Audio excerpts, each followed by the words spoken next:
Arizona, Colorado, Indiana, Michigan, New Jersey, Tennessee, and Virginia. Listen up. WynnBET is now live in all these states, and the excitement of Wynn Las Vegas has finally landed in online sports betting and casino play. From boosted parlays to live in-game offs on every major sport, WynnBET gives you the tools to win. Sign up today for your risk-free $1,000 sports bet. Download the WynnBET app now or visit wynnbet.com to start winning.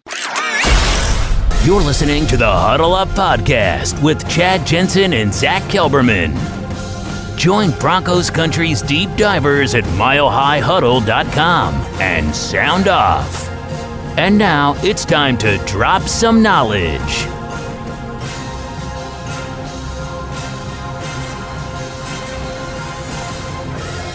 So welcome in, everybody. It's the Huddle Up Podcast, presented, as always, by Mile High Huddle, powered by Blue Wire Podcasts. I'm your host, Chad Jensen. With me, my fellow football priest.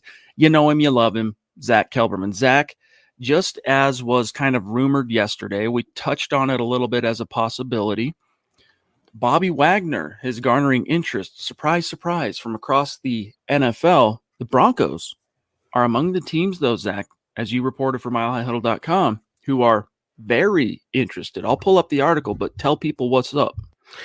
Well, this is from Jordan Schultz from ESPN. He named 12 teams, so it's more than a third of the league is interested, if my math is correct, and it rarely is, in Bobby Wagner. He named a few teams that were very interested, the Broncos being one of them, considering they have the money that he would want.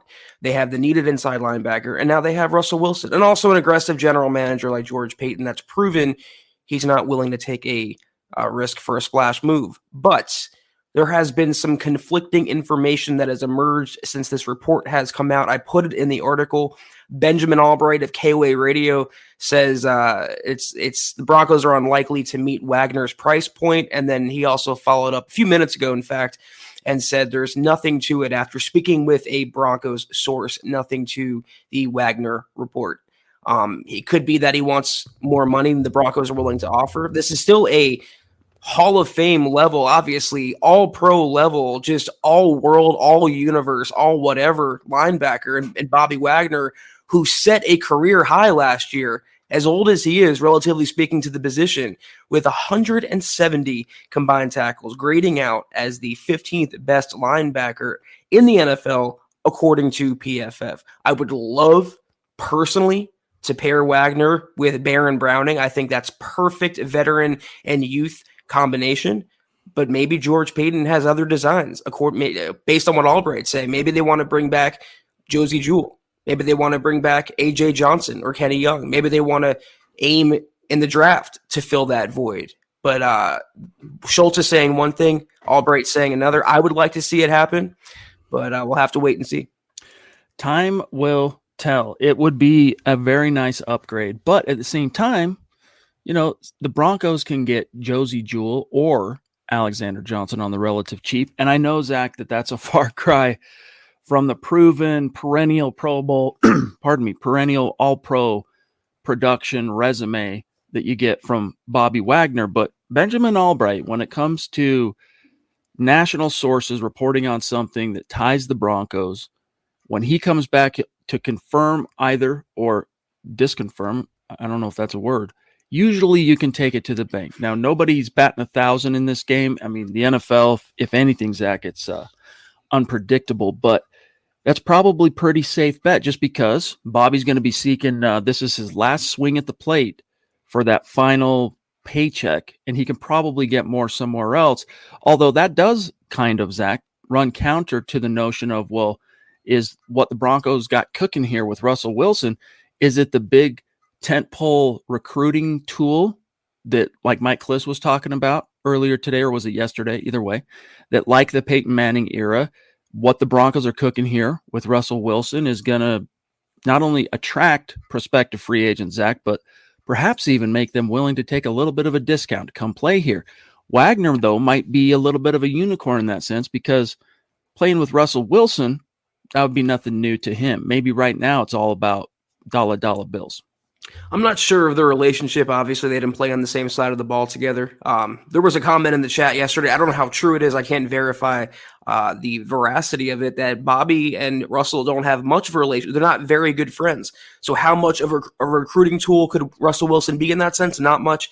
Albright, though, depending on who you want to believe, Schultz or Albright here, if I go with Albright, he says to look out for Chandler Jones, Hassan Reddick, and Randy Gregory. So it seems like the Broncos, they want to aim high at linebacker. They're willing to splurge. So if Bobby Wagner wants to come here, Jordan Hicks wants to come here, Devondre Campbell from Green Bay wants to come here, I think George Paton would pony up. So I think it all depends on what Russ can do, if he can cook a deal, or if they want to look in a different direction. Hashtag let Russ cook. Guys, so much more to get to. And let me tell you, if the Broncos are able to somehow, some way land on top of getting Russell Wilson in Denver, a great defensive maven like Bobby Wagner, everybody's going to be clapping. We got a couple, one or two supers stacked up that we need to get to. Scott's cracking me up in the DM right now. But yeah, I mean, do you want to go spend $15 million, Zach? Or I don't know what his market will actually be quite yet, but north of $10 million for Bobby Wagner, or say bring Josie Jewell back, $4 or $5 million on 2 years. You're probably gonna get, if Josie stays healthy, pretty solid production out of the guy. And then we'll grab Clayton. I don't want solid production. I want a game changer. I mean, I'm just tired of seeing solid or mediocre, holdover, band-aids, passable, any other word you want to use. I love Baron Browning's upside, but putting Bobby Wagner next to him is tantalizing, is mouthwatering. You put Josie Jewell next to Baron Browning, it's not that tantalizing or mouthwatering. If they settled for a Jewell, a Kenny Young, a AJ Johnson, I'd be okay with it, I guess. I still hope they look in the draft, but if they can get Bobby Wagner, if he's not demanding record-setting money, market resetting money, if it's reasonable, that's a guy I would really like to bring in, not just for his play on the field, but he's a great leader. He's just great for the locker room. He's a good defensive mainstay who can wear the green dot on Sundays and just import more of that Seattle culture. Clayto, thank you for that super chat. For whatever reason, because you were so great and got your super chat in the stream so early and so long before we hit actually go live, it's not resolving in our stream. But thank goodness we have a great producer by the name of Scott Kennedy who grabbed it and put it in a banner for us. So thank you, Clayto. He says, now that the quarterback is settled, I'm so glad to have that monkey off our back. What's needed more, a right tackle for us or a stinking pass rush? Because it was almost non-existent. Yes, it was almost non-existent last year for the Denver Broncos. But I think the first thing is, one of Russell Wilson's biggest complaints, and one of the reasons, as I wrote about today at milehighhuddle.com, that he wanted out of Seattle was personnel snafus. He didn't really feel like Seattle, John Schneider, the GM there, did enough to not only protect him. I mean, he even leaked out finally, hey, I'm tired of getting hit so much. But to give him the weapons needed to get out there and really contend and put up the type of production that instead of being the quarterback, Zach, that everyone says, yo, this dude's putting down MVP caliber performance, where are the MVP votes? A little bit better supporting cast, a little bit better support up front on the offensive line. So I think if you're the Broncos, as much as you need edge help, this is a really good draft class for either offensive tackle or edge. But I'm going to focus first on protecting this massive investment because, Zach, it's not just when we talk about hedging and protecting investments against any potential losses. It's not just about putting them in the best position to succeed, but protecting them. You want to make sure Russell Wilson stays on his 2 feet. We're not just talking salary cap dollars here. We're talking that king's ransom Broncos gave up to get him. Well, I mean, it doesn't really. I've been saying this. You've been saying this. Everyone's been saying this. It doesn't really matter who you have back there. You could have acquired Aaron Rodgers, but if you can't protect him, it's not going to make a difference. And a bigger point now is what the Chargers have done. They teamed up Bosa with Khalil Mack, who they traded for. One on each side. You're going to want to protect Russell Wilson, whose scrambling ability is not as magical as it was maybe 5-6 years ago. He can still move around, but that's a fearsome pass rush and a nice counter move for what the Chargers did. And I think Peyton would do it, is going out and trading for Lyle Collins, who the Cowboys reportedly are dangling on the trade block. He has a $15 million salary cap number, but when he's healthy, he's a franchise right tackle. He's a big mauler type who I feel like would succeed in this scheme. And you can always draft a rookie to come up and learn behind him. You can bring back Bobby Massey on top of Lyle Collins, but they need to make a move to combat that. You have to keep Russell Wilson upright and happy first and foremost. They have other questions too, not just right tackle. Again, who's playing center? Who's playing left guard? I think you can do better than Dalton Reisner. You can do better than Lloyd Cushenberry. You have a nice left tackle in Bowles, a nice right guard in Quinn Miners, but you got to ensure there's a great wall around Russell Wilson, that he has the cleanest pocket imaginable, or else this trade's going to be all for naught. By the way, Nick Wright, thank you, Dylan, for bringing this up. Khalil Mack, back in the AFC West, traded by the Bears to the Los Angeles Chargers. Dylan here. Nick Wright said the Chargers adding Mack is more impactful than Denver adding Russ. The man is delusional. That's his Kansas City Chiefs bias bleeding through with aplomb. It's a ridiculous notion, and I am a fan of Khalil Mack for what it's worth. I think he's a great player, or he has been a great player. He was pretty banged up last year, but that's ridiculous, Zach, to say that an edge rusher addition is better than a 9-time Pro Bowler at 33 years old. Give me a freaking break, dude. Let me see your Chiefs swag, Nick.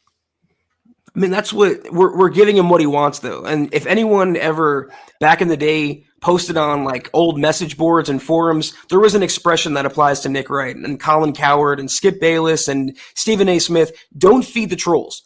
If you ignore them, they will go away. Talking about them only gives them what they want. So he's going to be who he is. It's verbal clickbait, verbal diarrhea. Nothing he says or does matters. The Broncos just got Russell Wilson. They are a legitimate contender in the AFC and NFL. That's all that I know is my reality and my truth, and I'm sticking to that over anything Wright craps out of his mouth on a daily basis. Hot takes are a thing in sports media, right? You're going to find hot takes here at MHH as well. Not going to lie, but these hot takes, they hold water. This you know. Sam Bam, thank you for that very generous and symbolic super chat, my dog. He says it's been 54 hours since I saw the news, and I'm still in shock. I hope Broncos country is now more unified and doesn't have the divide it's had for a while. That's a good point, and that's something that we haven't, a topic, Zach, we haven't broached on this since Russ was acquired, and that is, things did get quite divisive in Broncos country with the lock camp and the locked arrangement camp and all that stuff, but that's water passed under the bridge, and you're saying bye-bye to it right now. Russell Wilson, similar to Peyton Manning, although in Peyton's day, believe it or not, I'm old enough to remember the minority Tim Tebow truthers that were pissed off that Tim, after leading the Broncos to a wild card win, wasn't getting the starting job again, and that, here comes Peyton, who's broke down, missed all of last season. We've heard all about these neck surgeries. So you're never going to make everybody, Zach, perfectly happy. There's always going to be at least a modicum of contention within any fan base. Love you, Casey. Good to see you, bro. Appreciate that, super. But yes, I would expect Russell Wilson's arrival here gives something for everyone in Broncos country to rally around. It's time to close ranks. Let's go. I've noticed personally a lot of that derangement still exists. I noticed it in YouTube comments where, because I said I wish Drew Lock well in Seattle, someone said, "Are you going there with him?" And another comment said, "I love how you didn't talk about Drew Lock and what he did for the Broncos." There's no pleasing everyone. Someone's always going to take a stand against you for what you believe in, but you have to be steadfast in your beliefs. I don't really care about the past. I care about the present and the future. I can't believe it really either. It's still very surreal to me that Russell Wilson is the Broncos starting quarterback. After what they've labored through the last half decade, they finally have a franchise quarterback. They are finally going to win games on the strength of their quarterback and not win games despite their quarterback. That fact alone is tantalizing. But when you talk about pairing him with Nathaniel Hackett, this offense, this defense, everything else, it's exhilarating. It really is. It really is. Frankie A., thank you for jumping in with that super chat. Welcome. Connect on Twitter. My friend, he says, "Hey guys, it's been a while. Thanks for all the hard." Did you change your handle? I think you must have. Thanks for all the hard work covering the Broncos. Return to dominance, baby. Yes, indeed. Appreciate you, my friend. We got Michael Ronquillo also in the house. Great to see you, Mike. down in Tucson representing Broncos country. And then Travis Weber, what is good, Big T? He says, with the Chargers acquiring Mac, I hope Peyton comes up with an answer of some kind back. Well, he did. I mean, that's the answer. It was, what would you call it? Preemptive. He preempted Mac by orchestrating the Russell Wilson trade. And it's pretty cool. We'll talk more about Vaughn and stuff because Mike Kliss floated some stuff that's a little bit counter to the Vaughn returning to Denver narrative here in the very near future. But I thought it was cool. Dalton Reisner made an appearance on 104.3 The Fan and revealed, I should say, that Russell Wilson has already, even though he's technically not a Bronco yet, he's been doing FaceTime. He actually FaceTimed the entire Broncos offensive line. So, it's like that GM article, Zach, that you had panning a couple of different comments from anonymous NFL sources, panning the trade, calling Russell Wilson, what was the phrase? Not so good leader or below average leader. That's what it was. Well, that's a leadership move right there. Hey, I'm going to get my new O-line dudes who I don't know. Let's get them on the horn, do the best I can till I'm actually there. That's encouraging.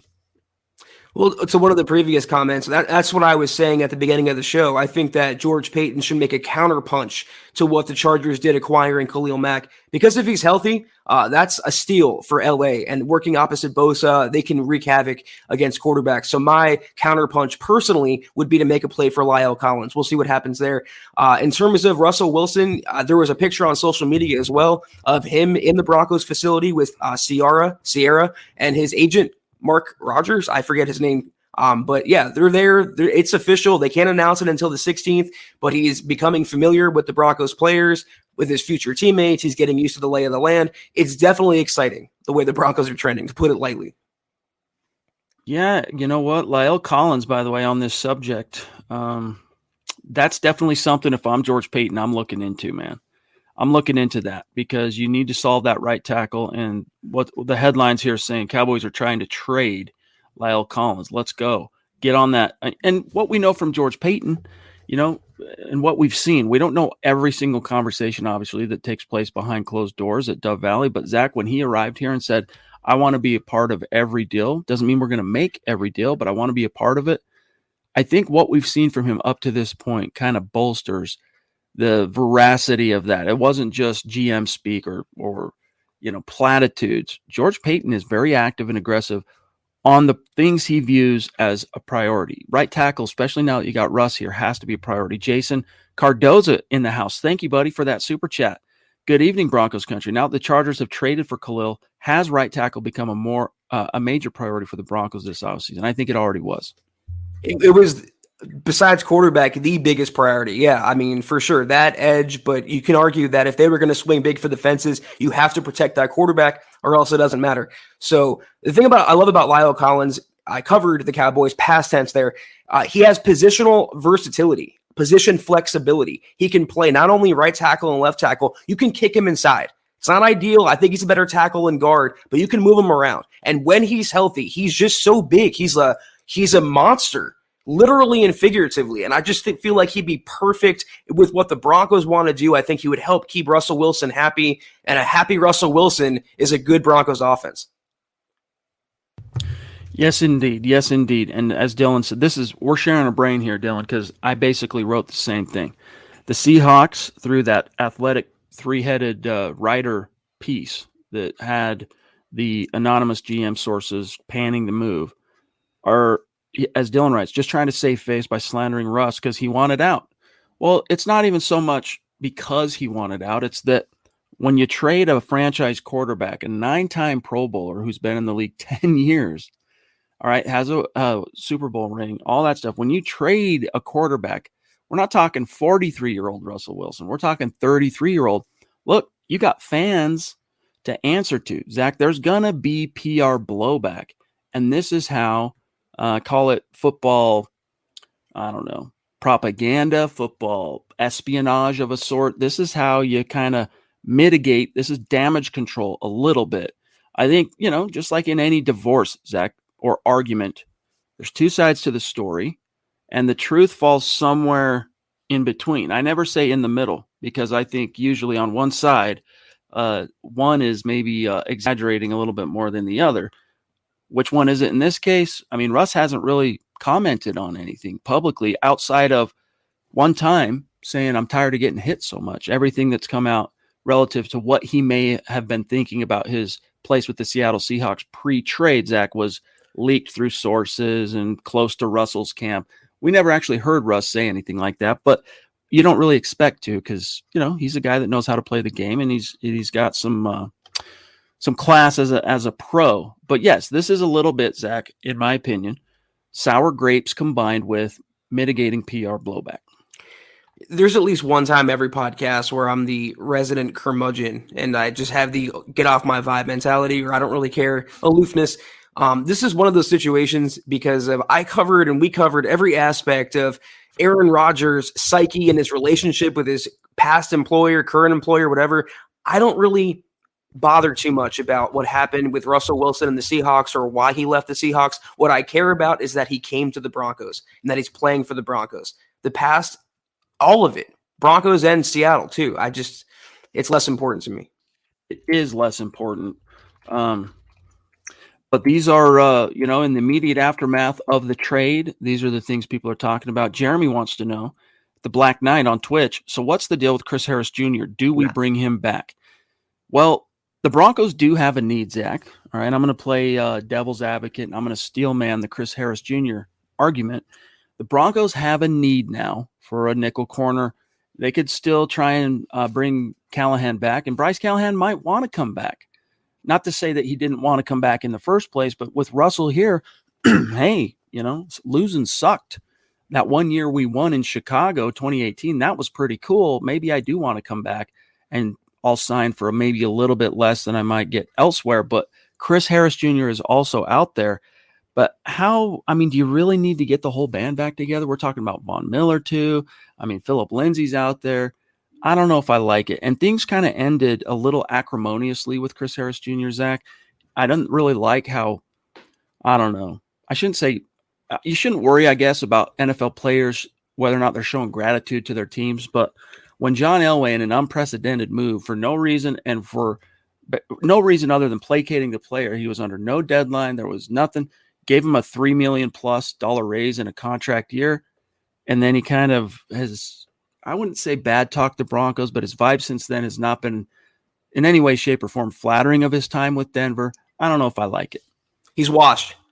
Simple as that. I follow enough Chargers beat writers and reporters and analysts, and they all say the same thing. Do not bring back, I think he wore the same number, 25 in LA. So do not bring back 25. I don't want Chris Harris Jr. back. Move on. He's not the same slot corner he was. I think he thinks he was or is. He lives in his own reality. I think, he's a legend in his own mind.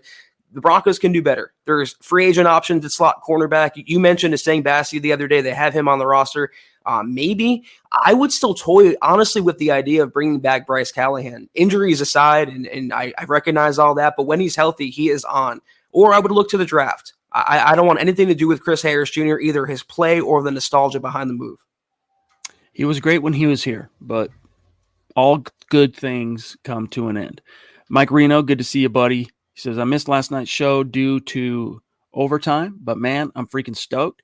Pay Wagner and anyone else that can make complete in this loaded AFC. Feel that, dude. Nash the Fifth, good to see you, big dog. Thank you for that super chat 2 nights in a row. Love it. Who do you want to see the Broncos draft or sign to shore up that O-line?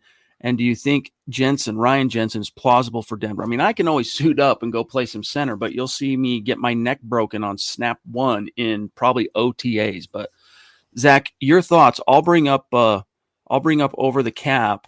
I have it queued, ready to go. Your thoughts here for Nash. And you would still be better than Juwan James. I would love Jensen. I really would. I had a piece where I named 5 high-profile guys the Broncos can bring in, and he was absolutely on there, as was Brandon Scherf, the Commander's stupid name, guard.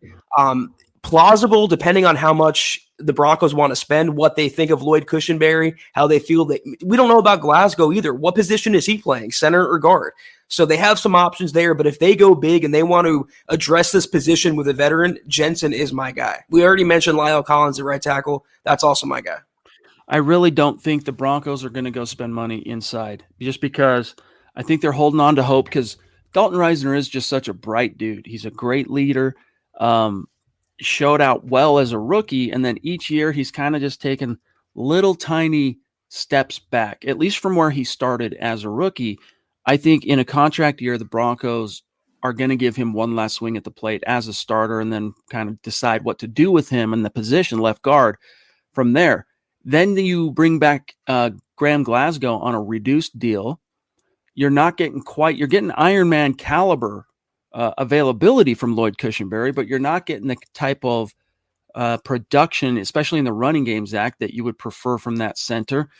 I would say because you got Quinn Miners chilling, you don't really need to go out there and spend money inside. You can, of course, and anything you can do to keep Russ on his 2 feet, by all means, I'm not going to really nitpick it. But if you're going to go spend money, spend it on tackle. And as you mentioned, I think Lyle Collins, if you can pry him off Dallas's hands via trade, that would be great. But here's some options for you. I mean, this isn't the first, nor will it be the last, that we touch on the available free agents in this 2022 class, Zach. Dwayne Brown, you can bring him with Russ. I mean, Russ was a big proponent campaigning to get Dwayne Brown to Seattle for what it's worth, but he's old. He's 37 freaking years old. I mean, he's still playing pretty well, but still, and he played, Zach, last year, 98% of the Seahawks snaps. So availability-wise, he was there. Trent Brown, you got the Eric Fishers of the world. A lot of these guys are left, but you see some righties. A lot of the times they can switch back and forth. Anyone here jumping out to you? Not really, no. And people are calling for Teron Armstead for the Broncos to make a play for him. He's a left tackle. You really can't move these guys around too much. It's why I want Lyle Collins, because he's primarily a right tackle. No one really jumps out to me. I feel like if they don't spend money on a premier guy, and I guess the premier guy in this case being Collins in the trade, they're going to address it through the draft and maybe bring back. Honestly, you scroll through that list, Chad, and the most appealing, yes, right there, Bobby Massey. I think considering what the Broncos had the last couple years at right tackle, he was pretty good. And he's not going to be that expensive. He already knows the team and the players. I think he can be a nice holdover option. Scroll down a little bit, and I want nothing to do with that guy right there, Cameron Fleming. He's pretty terrible. The guy below him, though, Dennis Kelly. That's an option because I saw Benjamin Albright tweet out, keep an eye on Dennis Kelly for the Broncos to go after, maybe as a lower-end guy, similar to Bobby Massey. So those two guys I would take, Kelly and Massey, but I really prefer the Broncos to go all in on Lyle Collins. Someone asked in the comment section as well, what would you think it would take to pry him off of Dallas's roster? Considering the team that acquires him takes on the $10 million base and the $15 million cap hit, the Cowboys would have to acquiesce a little bit. Conditional 4th or 5th rounder, maybe that can become a 3rd or 4th rounder. I think that can get it done. And I would make that move in a heartbeat if I'm George Paton. Something to consider. We shall see. Jeremy, you sweetie. Love you, bro. Thank you. Very generous super chat. Top rope super chat. He says, boy, it's a good thing Pete Carroll doesn't play. But I'll say it like Jeremy would say it. Boy, it's a good thing Pete Carroll don't play blackjack. Gets dealt to 20 and he'd be like, hit me, dealer. But sir, Pete Carroll, hit me and bust. In all seriousness, I saw a meme to that end, in fact, today, Jeremy. In all seriousness, if Russ had a good O-line, he wouldn't have left. After Super Bowl 49, it all fell apart. Rarely do I go out here trying to promote any competitors' work out there, Zach. But the Athletic piece, even though, it has a couple of comments, GMs saying this or that. Or actually, no, that was a different article. The Athletic piece talks about kind of what led behind the scenes to Russ even wanting out, why the Seahawks eventually kind of came around to it and were willing to deal him. It's a very, very, very good piece. And if you have a subscription, go read it. If not, go read the Cliff Notes at milehighhuddle.com. Run the ball. That's all I'll remember from Pete Carroll. Run the ball. You have Marshawn Lynch at the 1 yard line. You're going to pass the ball. Can't get over that one still. Yeah, think about that. Russell Wilson came that one play away from being a back-to-back world champ. It's a shame. Nishan, maybe we can do it down on the back nine of his career, Zach. Nishan Woodall, good to see you. Thank you, my friend. Calais Campbell, yep. Vaughn Miller, Malik Jackson, let's go. Broncos in New Jersey, hashtag state of being. Very cool, Nishan. Appreciate you, my friend. Make sure we're connected on Twitter, even if you're not on Twitter. And this goes to all of you, all right, within the sound of my voice, create a Twitter account, connect with Zach, myself, all the dudes in MHH, because it's another way to keep the conversation going outside of these live streams. But Calais Campbell flirted once in a big bad way with coming to Denver, came this close. But who was it? Was it the Ravens sweetened the pot at the 11th hour? I think it was. Yeah. And so that's where he went. But, he's a Colorado boy. So maybe he comes home. I'd like to see it, but it's not really edge you're getting. You're getting basically a replacement for Shelby Harris. You need interior help on the defensive line. You needed that before Shelby even left, Zach. So, it's not like getting Calais would be or not getting Calais would be like looking a gift horse in the mouth if you had the opportunity to get him. But I would still be focused a little bit more, at least in terms of the list of priorities, which take precedence on the defensive side. I'm looking at edge. I'm looking at D-line. I'm looking at slot corner. Then I'm looking at linebacker. And the reason I list linebacker off ball last in that order is because I know I can probably get Josie back on a relatively team-friendly deal. And if that fails, or if I don't love that, then I can probably get a similar, maybe a little bit more with Alexander Johnson. Yeah, I don't want Calais Campbell back. I think if this was 2019, I'd be open to it, but it's not. It's 2022. He's not the same player that he was. Same with Chris Harris Jr. Is he a free agent or is he under contract to Sean Williams? Because I'd rather bring him back. Ooh, actually, I think he's an RFA this time. I'm bringing him back and giving him playing time along with Draymond and who else they have on the 90-man offseason roster. And I'm replenishing those areas, interior defensive line, and edge, because it's such a deep class through the draft. George Payton still has some picks with which to work, and I think he'll use those there. I don't want any over-the-hill type player like Calais Campbell. Oh, man. Yeah, so he's got 2 years. I think he's exclusive rights. I'm trying to look here. Usually, let's see. Entry, undrafted free agent. I think he's exclusive rights. But anyway, Andrew Baker in the hizzy. What's going on, big dog? He says, down here in Omaha for my son, Axel. Dude, that's a name. I didn't have the stones to name my boy Axel, but if you're going to name your son after a rock star, that's pretty, or after a really good detective from Detroit that somehow finds himself in Beverly Hills Cop. Either way, that's a rad name. He says, for my son Axel's kidney surgery in the morning, a little worried. Prayers up, dude, for real. Prayers up. Let us know if there's anything we can do. Hope everything goes okay. Let him know he's got MHH praying and praying for him. And with the thoughts and the energies and all the vibes, my friend, I'm sure it'll be okay. It'll be okay. That's the optimist in me and the positivity. But if there's anything we can do, my friend, you reach out and let me know. Yeah, let him know, guys, in the comments as well, that we all got him. We all care about him. We're all think about him tonight. And Axel's got this. Don't even worry about it. Don't even sweat it. He's going to get through it. We'll all get through it together as a Broncos family. Thank you for letting us know and sharing and being that open, and let us know how it goes tomorrow. You have our prayers. Definitely keep us in the loop, big dog. The Duchess jumping in as well. Love you, Michaela. Great to see you tonight. She says, there is a reason football minds say great teams are built up front in the trenches. Let's go beef up our O-line. Yeah, you gotta get that done, Zach. You gotta make sure Russell Wilson isn't getting, to quote Russ himself, hit too much. Yeah, it's paramount. It really is. You got to attack right tackle, and I think, with the Lyle Collins report came the little nugget that teams are actively talking to Dallas about trading for him. So discussions are underway. I just wonder if George Payton stuck his beak in there. And I say that lovingly.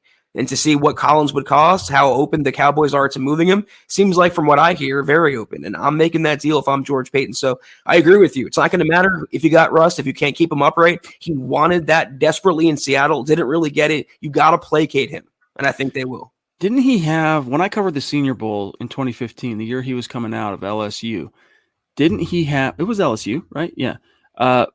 Didn't he have like a similar, and I don't want to like use certain words here, so I'm going to paint with broad strokes, but didn't he have a similar accusation to what Alexander Johnson endured pre-NFL? He had something that tanked his NFL draft stock. He went from being like a surefire top 5 pick to going undrafted because NFL teams didn't know if he was going to be available to play football. I'm trying to remember the exact dates, but something like that had to do with accusations of a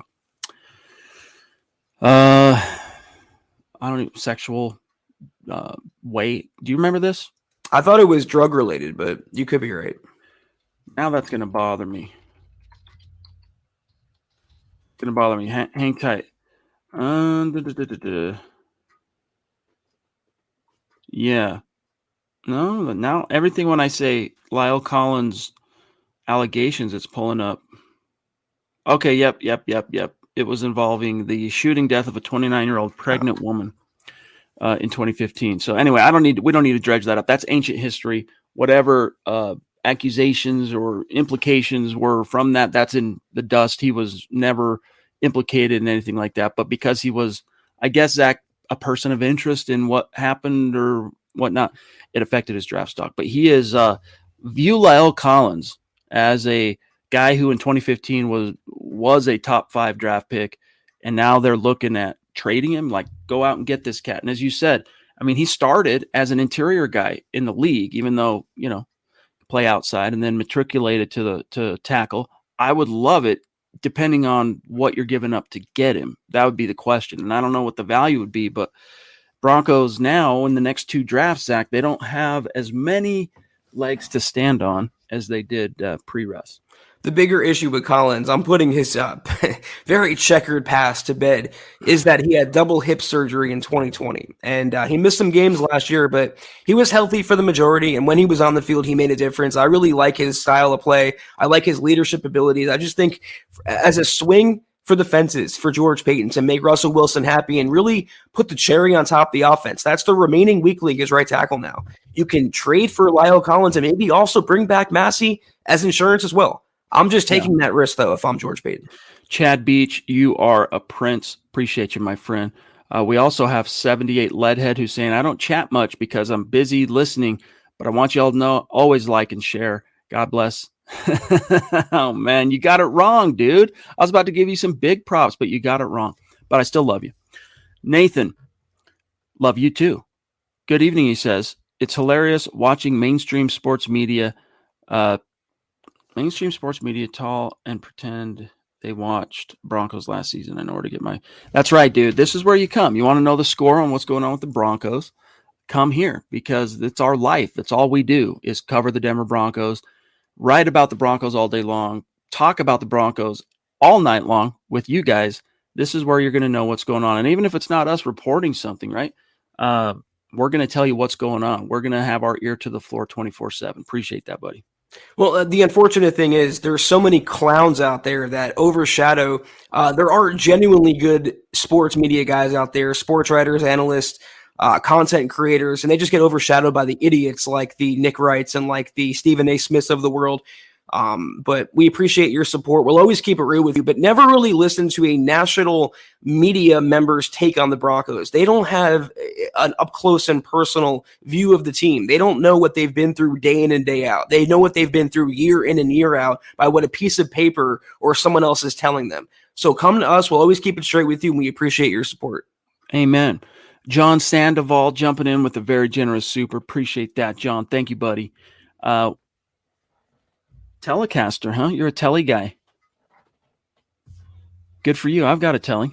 I've got 2 tellies, actually. He says, love the podcast, guys. What are the odds of the Broncos getting Vaughn back and Jones? Denver Broncos for life. Keep up the awesome podcast. Will do. What do you think, Zach? The odds of getting Vaughn back, and I assume you're talking Chandler Jones, right? I mean, the Broncos have money to spend, but not that much money. I mean, that would tie up what they could use. And they also have other positions to fill. Right tackle, we've mentioned that. Yada, inside linebacker. Yada, outside linebacker. Cornerback, slot anyway, and safety. So it's one or the other. Either you want Vaughn to come back or you want the Broncos to aim, I think, on a comparable level and go after Chandler Jones. And from what I'm reading and seeing and hearing, Chandler may be a more viable option. He might come cheaper. Team up with Russell Wilson after being rivals in the NFC West. I think that could work as well, and I would love to have Chandler Jones.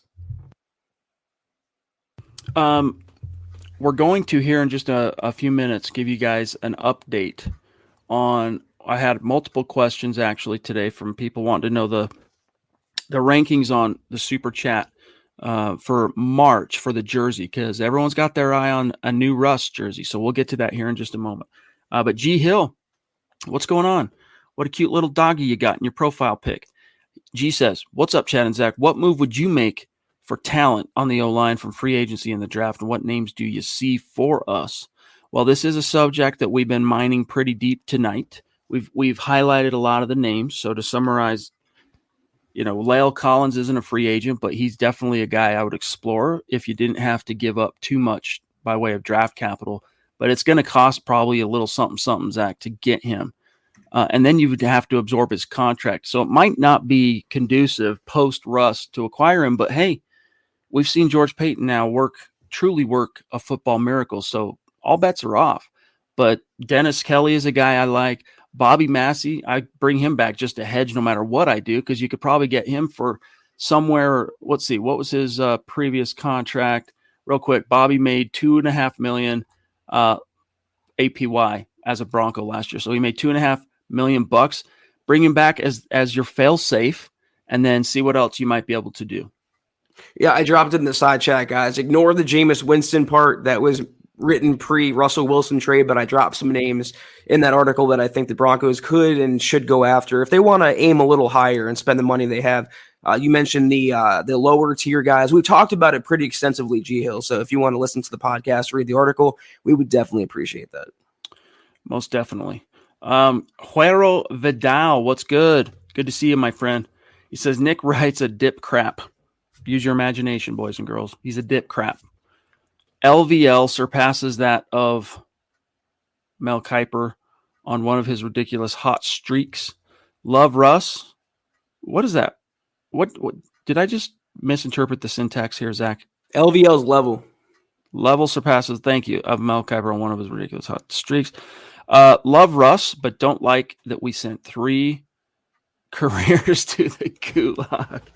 I don't know about that, man. I mean, look, Seattle had a rough year last year, just like the Denver Broncos, but Drew Lock needed a fresh start somewhere. And who knows, maybe this is the destination for him. I don't know very much. I did a little bit of research on the offensive coordinator there, but hey, if you like handing the ball off with a little play action here and there, protect the quarterback from making too many mistakes, that's basically Seattle under Pete Carroll. That's his, philosophy. But I understand it's kind of when we talk about something being bittersweet, that's the bitter aspect, is you're saying goodbye to Noah Fant, a first-round pick, Drew Lock, and Shelby Harris. I mean, yeah, the only guy I truly feel bad for is Shelby Harris, because he gave his heart and soul to the Broncos and really made a name and a career for himself in Denver. He deserved his contract. I don't think that his play last year matched that contract, but that's a tough blow. Drew, it's unfortunate he never got that shot in Denver, but it was appearing increasingly unlikely he would get that shot as the full-time starter. Felt like a move needed to be made on both sides, and he could start for the Seahawks this year, and he could be given a full season, a full audition, an opportunity he might not have had in Denver. Same for Noah Fant, who was completely miscast in a Pat Shurmur offense. They didn't know what to do with him. They didn't use him to the best of his abilities, and I think they'll do that in Seattle. So I don't agree with Gulag. I think the Seahawks are going to draft a quarterback in the first round, and I think that quarterback's going to battle Drew Lock to start as a rookie. We'll see. Christian jumping in. Thank you, buddy. He says, just got leaked that Robert Smith is bidding for the Broncos. Wah, wah. Well, Mike Kliss checked with a source familiar with Denver, and here's what he said, quote, according to a source familiar with Denver, the Denver raised Robert Smith, a billionaire. Nothing has changed. He is not preparing a bid to buy the Broncos, although there was a big report that came out today saying that he was. So hard to know what to think about that. But either way, the Broncos are getting sold this year. So, I mean, if you've got the scratch, why wouldn't you want to buy the team? Especially when you fit some of the qualifications that the Broncos and the league are looking for. It would be really cool, Zach, to see the first black owner be the owner of the Denver Broncos. It would be really cool to kind of set that precedent, but he keeps his camp anyway, keeps sending out kind of countervailing, contradictory information. So maybe that's part of his strategy here, Zach. I don't know.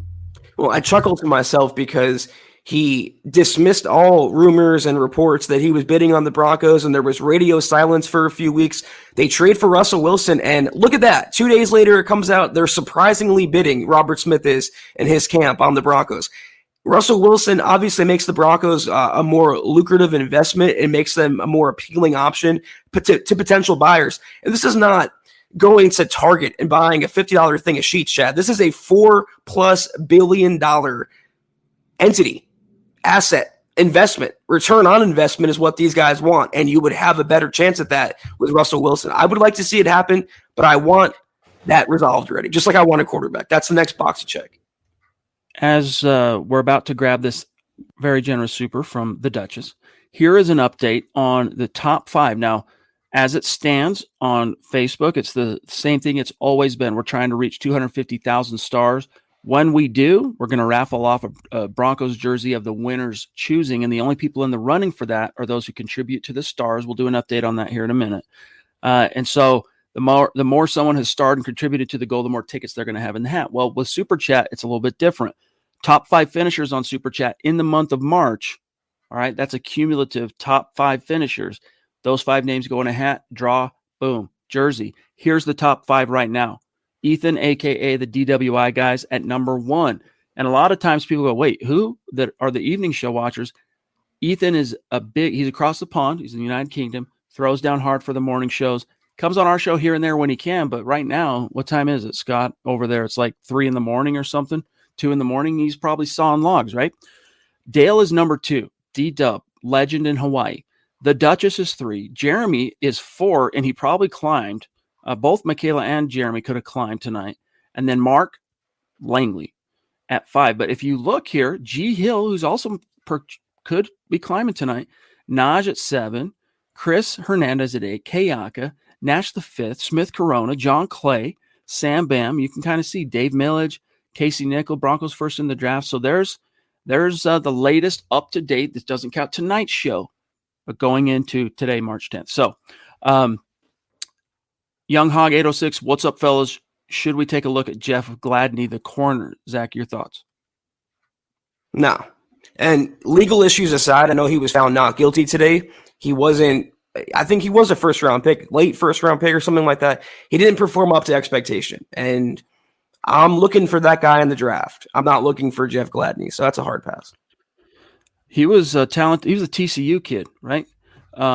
He's talented, but I don't know. I'd give him a look, but I'd want to see what's what on Jeff Gladney. Michaela wants to know, when will a sale of the Broncos be consummated?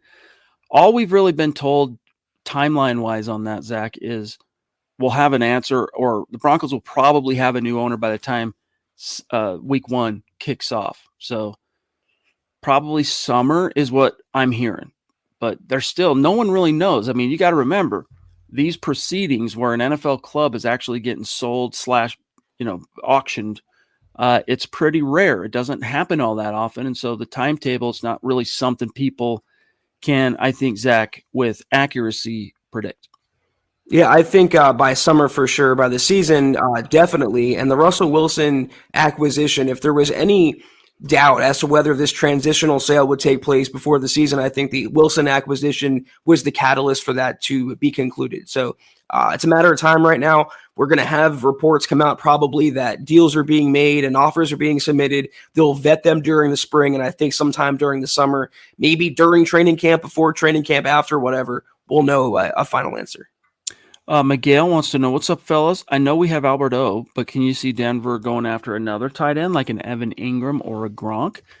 I think, look, if you Noah Fant, all things being equal, I think Noah Fant has a higher ceiling. He's a more polished tight end overall and a more athletically gifted tight end than Albert O. But Albert O, it's pretty negligible. And I think when the Broncos looked at that, they said, here, take Albert Okwuegbunam. They're like, no, we want Fant.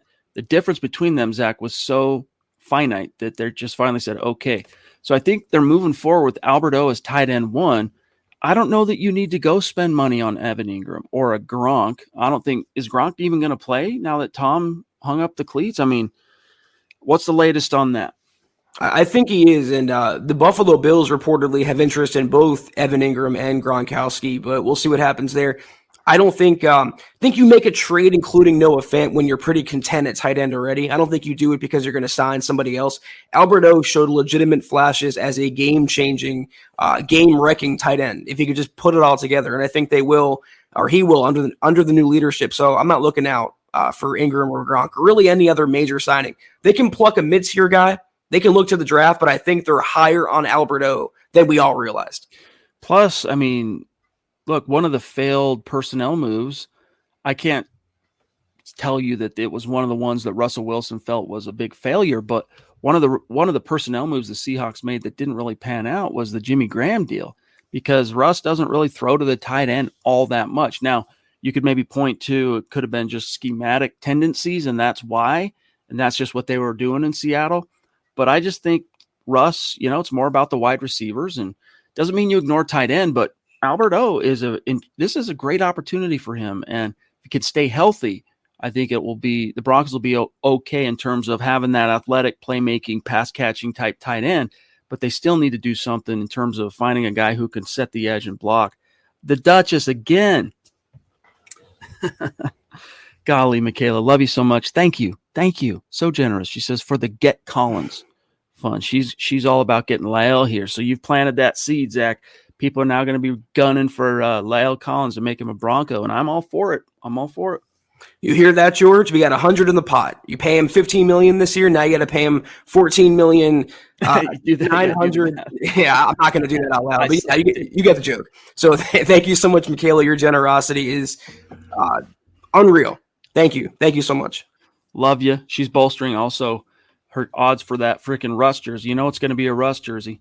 Mike Reno, who do y'all think will be Russ's backup? And do you think draft or a free agent? I prefer to take a veteran backup and draft in 23 or 24 since we have Russ for at least 5 years. I think you've got Russ. I mean, his deal doesn't last beyond that, obviously. Is it 2 years left on his deal? I think. Either way, he's going to get an extension from the Broncos. He says he wants to play to his early 40s or whatever. You need to have someone there, right? You need to have obviously it's incumbent upon a team to make sure they have a competent backup in the event that, just like this past season, Russ got hurt, what was it? The finger injury. So to answer the question, I think you need to go out there and sign a veteran. Who it's going to be, I mean, we could pull up the list. I have it up now, Zach, so I might as well.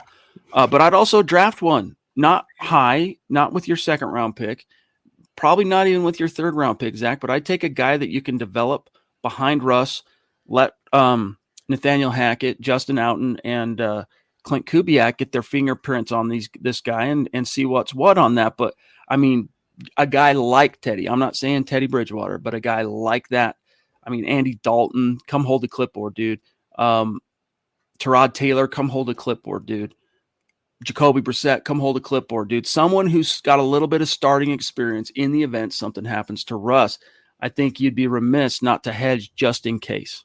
I'm having psychopathic thoughts right now. Watch George Payton come out with his first pick in April's draft and take Carson Strong or Desmond Ridder and make it a whole full-fledged Aaron Rodgers, Jordan Love situation. I'm just playing. I agree. You got to have a young quarterback on the roster, so I would take one in the later rounds if they could. Maybe a developmental guy like an Ellerbe or a Bailey Zapp. But I think Brett Rippon is also a possibility. He's a veteran now. He's exactly what you want as a number two, a clipboard type of guy who could be passable if put into action. The Seahawks started Geno freaking Smith in Russell Wilson's place last year. If that can happen in this day and age, then the Broncos could roll with Brett Rippon for 1 year. All right, guys, we are at 55 minutes, and we've got a few very generous Super Chat superstars who we have not yet been able to get to. We're going to do that now, but we got to kind of rapid fire because we are on the tail end. Eisenhower Outdoors. That's a newer name. Welcome. Thank you, buddy. My guys, what do you think the chances are that we try to sign the corner J.C. Jackson? Will be pricey, but worth it, especially if you structure bonus of Sutton and Patrick. You don't need to go pay crazy money for a boundary corner when you got Pat Surtain and, I just spaced it, Ronald Darby. You need nickel. You need nickel help. Now you need someone behind him, sure, but that's what the draft is for. You don't go get a tier 1 guy when you've got bigger fish to fry.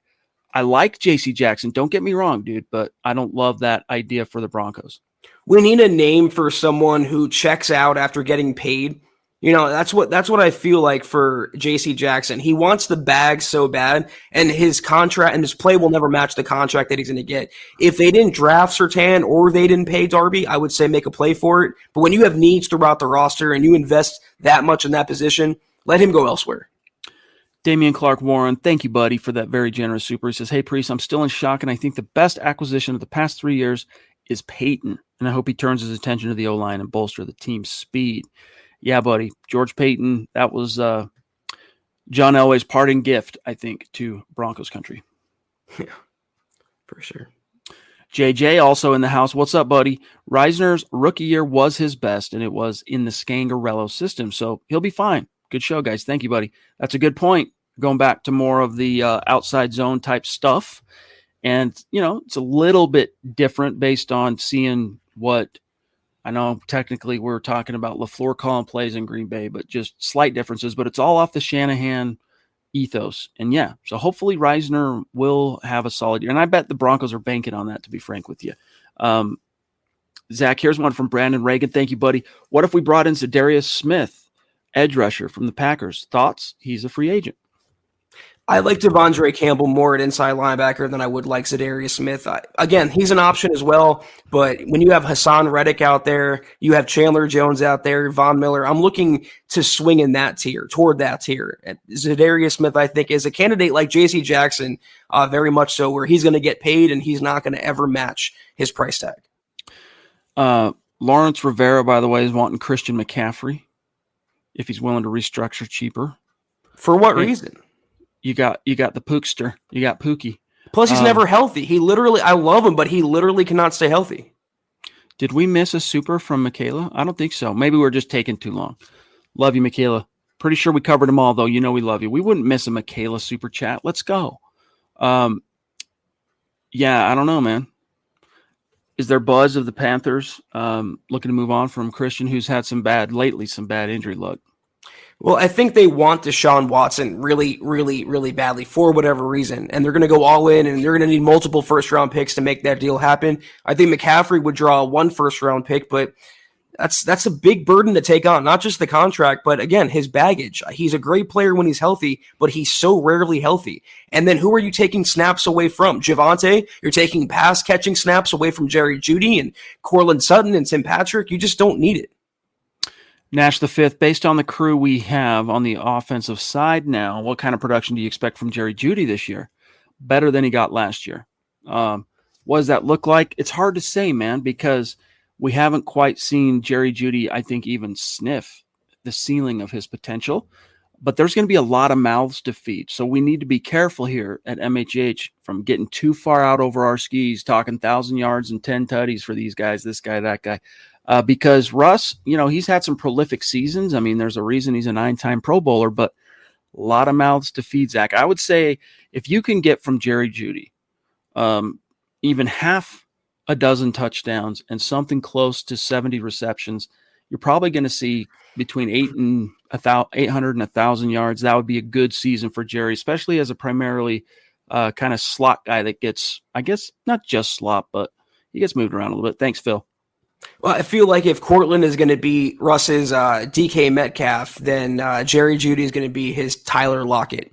Just a guy that can break the game wide open, split defenses down the field, and just make game-changing plays and touchdowns. And I think he's going to become eventually Russell Wilson's favorite receiver. I see a true breakout for Jerry Jeudy. He nor anyone else on the Broncos offense, including KJ Hamler, another pass-catching option, never was utilized to their full ability under the previous regime. I think we're finally going to see that with a quarterback, especially of Russell Wilson's magnitude.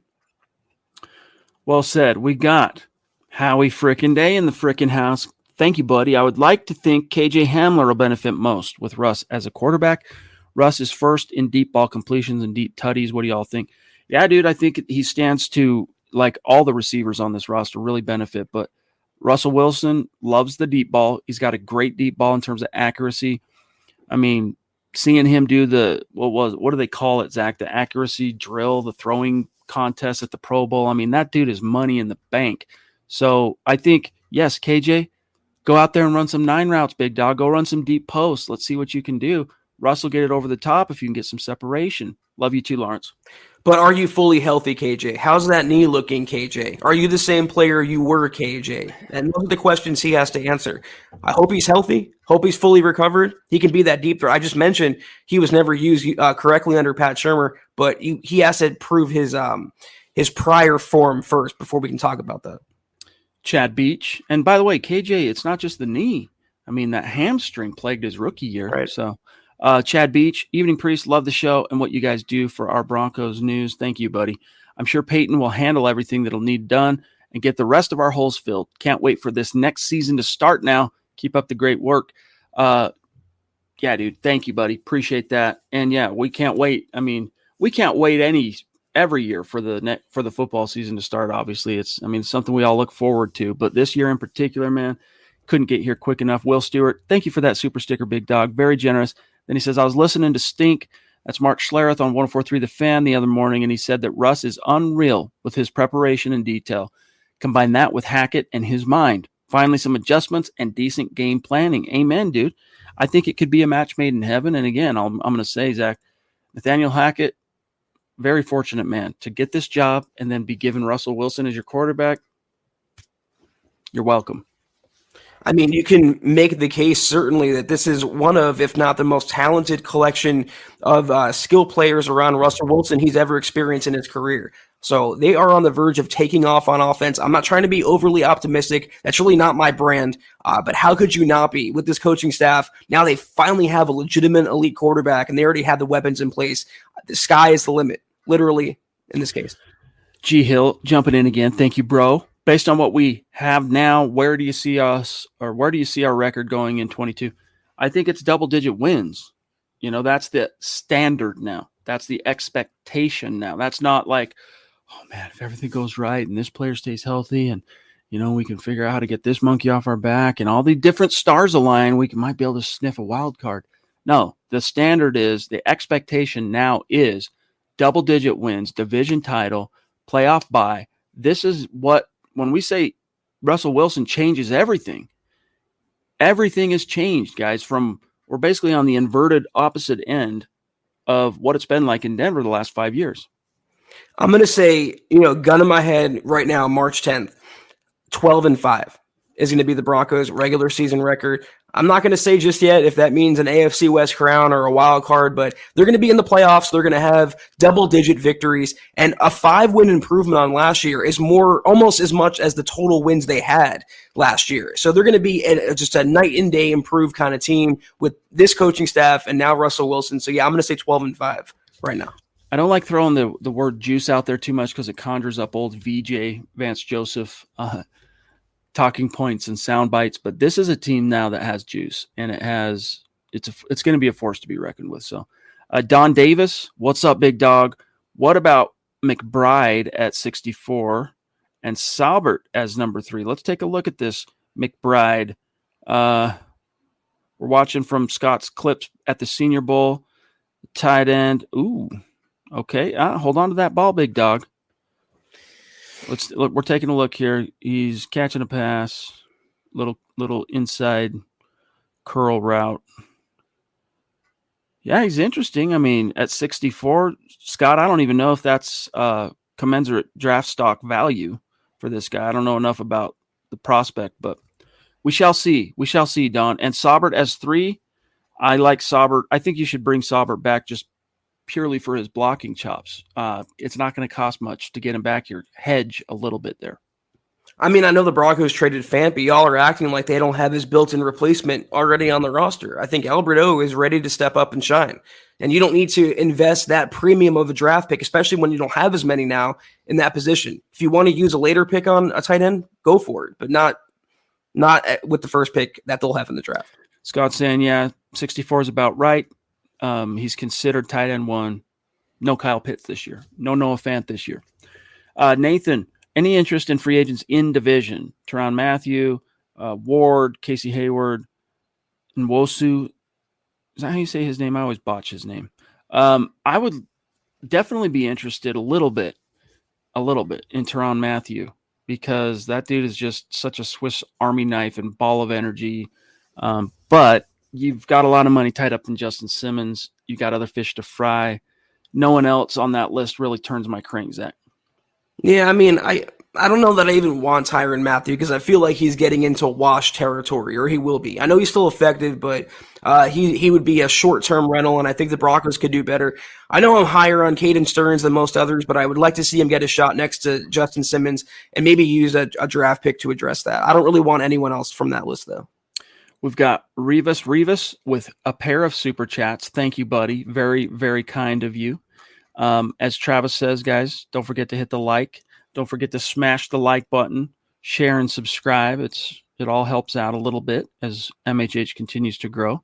The Duchess, we got a Seattle fan in the midst, putting Russ down. Why? LOL. Hey man, sour grapes.